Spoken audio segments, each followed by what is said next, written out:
কসবার আইন কলেজে ছাত্রীকে নির্যাতনের অকাট্য প্রমাণ হাতে পেল তদন্তকারী অফিসাররা।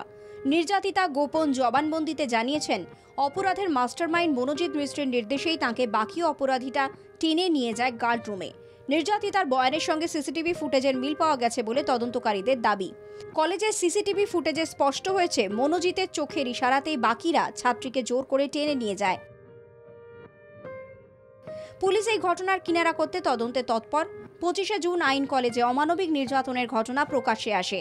নির্যাতিতার এফআইআরে অপরাধীদের জেএমপি বলেও উল্লেখ করা হয়। মনে করা হচ্ছে, জে বলতে জয় আহমেদ, এম বলতে মনোজিৎ মিশ্র এবং পি বলতে প্রমিত মুখোপাধ্যায়ের কথা বলা হয়েছে। কসবা কাণ্ডে ডিএনএ পরীক্ষা নির্যাতিতা ছাত্রীর। নির্যাতিতার পোশাক বাজেয়াপ্ত করেছে তদন্তকারী পুলিশ। নির্যাতিতার পোশাক পাঠানো হয় ফরেনসিক পরীক্ষার জন্য। স্পেশাল ইনভেস্টিগেশন টিমের সদস্য সংখ্যা বাড়ানো হয়। কসবা কাণ্ডে সিটের সদস্য সংখ্যা 4 থেকে বেড়ে দাঁড়ায় 9। নতুন ছাত্রী এলেই টার্গেট করত অভিযুক্ত মনোজিৎ মিশ্র। মাস্তানির মাস্টারপিস মনোজিতের আরও কুকর্ম ফাঁস। বেআইনি অস্ত্র কারবারেও নাম জড়ায় ম্যাঙ্গোর। নির্যাতিতার বাবা মার গোপন বয়ান নিতে চায় পুলিশ। শনিবার আলিপুর আদালতে গোপন বয়ান দেন নির্যাতিতা। কুকীর্তির খলনায়ক মনোজিতের মোডাস অপারেন্ডি জানার চেষ্টা চালানো হয়। অপরাধের কারণ অনুসন্ধান করতে লাগাতার জেরা পুলিশের। 4 মাস আগেও মনোজিৎকে গ্রেফতার করে পুলিশ। পরে মনোজিৎ মিশ্র কোনো ক্রমে ছাড়া পায়। ল কলেজের বাইরের ফুটেজও সংগ্রহ করছেন তদন্তকারীরা। এর আগে 7.5 ঘন্টার ফুটেজ সংগ্রহ করা হয়। নির্যাতিতা ও 3 ধৃতের ডিএনএ নমুনা সংগ্রহ করেছে পুলিশ। মনোজিৎ ওরফে ম্যাঙ্গোর কুকীর্তি খতিয়ে দেখছে সিট।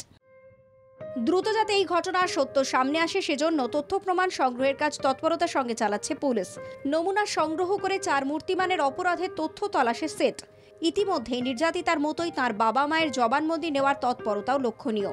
সিট বা স্পেশাল ইনভেস্টিগেশন টিমে এক মহিলা পুলিশ আধিকারিক সহ আরও 3 জনকে যুক্ত করা হয়েছে। নির্যাতিতার মামা সহ পরিজনরা পুলিশের ওপরেই আস্থা রাখছেন।